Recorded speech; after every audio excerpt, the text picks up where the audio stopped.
So let's start with the first one, diversity. Now there is merit to this idea of diversity. If you think of the financial world, for example, in your financial portfolio, it's a good idea, generally speaking, to be diversified, because if you're invested in different areas, for example, those stocks could react differently to the same event, therefore balancing risk and helping you to achieve your long-term financial goals.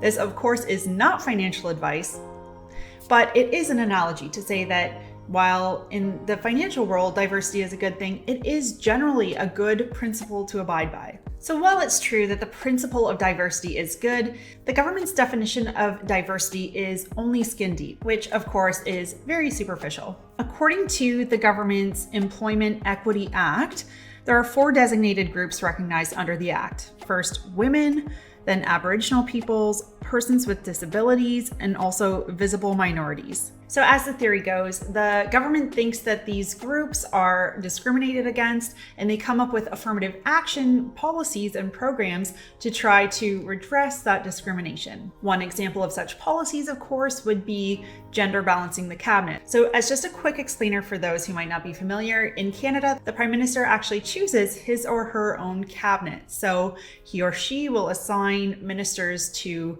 head certain ministries, such as the Minister of Finance, for example, or Defense. Those are all appointed by the Prime Minister of Canada. As you heard in the opening clip, Trudeau made a commitment to gender balance the cabinet, meaning appoint approximately half of all cabinet ministers as women. And this is apparently necessary because of the year, which at the time was 2015. Unsurprisingly, there are a lot of issues with that. And let's start with number 1, it's logically inconsistent. The very first question that needs to be asked of this government is, are women different than men? Because the fact that they say a gender balanced cabinet is required would imply that yes, women are different from men, because if 50% of cabinet must be women, clearly they bring something different to the table. They're different than men. But at the same time, this government talks so constantly and frequently about the gendered wage gap in this country, which would imply that women are in fact not different than men. They're saying men and women do the same jobs, make the same choices, yet they're being paid differently. So which is it? Are men and women the same, or are they different? Famed psychologist Dr. Jordan Peterson has elaborated often on the psychological difference between men and women with respect to personality traits. He explains how average differences in personality traits between men and women can actually lead to vastly different choices in terms of career, for example. This is just one factor of many that can help account for and explain the wage gap. Now, the wage gap really does deserve its own dedicated show because it's such a complicated issue and one that leftists really reduce down to discrimination. But ultimately, at the end of the day, the point is that a disparity between average pay, for example, between 2 genders, disparity is not evidence of discrimination. You really do need to identify tangible discrimination in society and fight it at its source, not just simply state that 2 things are different, therefore discrimination must have taken place. The second problem with the left's approach to diversity is that, of course, it doesn't mean diversity of thought, which would actually be beneficial. It refers more to diversity of skin color or genitalia. And the Jody Wilson-Raybould case exposed just how superficial the government's notion of diversity is. So you can really start to see how absurd this is, that its diversity to the left isn't about having a different opinion and finding maybe some common ground or a new approach. It really is about all having the same opinion, but looking different when you express it. This notion of diversity would be like having a financial portfolio of all airline stocks, but saying, hey, I'm diversified because all of the logos look different. So just as it's really stupid and superficial to say a financial portfolio would be diversified because you have companies that have a lot of different looking logos, it is equally as stupid to say that your cabinet is diversified because you have different looking people. If they all act and think the same, it's not diversity.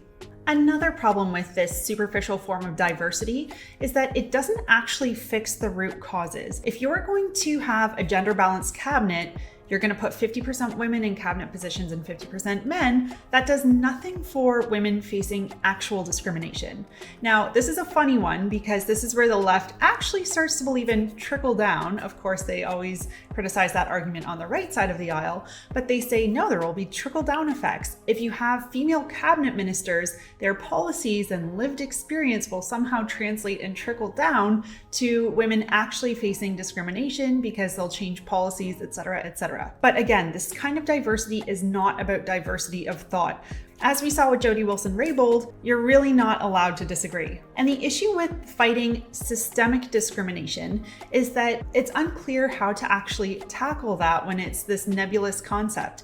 You actually have to pinpoint where is the discrimination happening and use the law to address it head on. So when the government focuses on disparities instead of actual acts of discrimination, you're not changing anything. Really, the government's just trying to play its hand to reshape society according to its own ideological vision. And the final problem with the government's definition of diversity is that they focus on these 4 designated groups that we mentioned. And of course, there's a lot of diversity within those groups. That really is the problem with identity politics or affirmative action. It doesn't look at individuals, which of course, vary greatly by categories as broad as woman.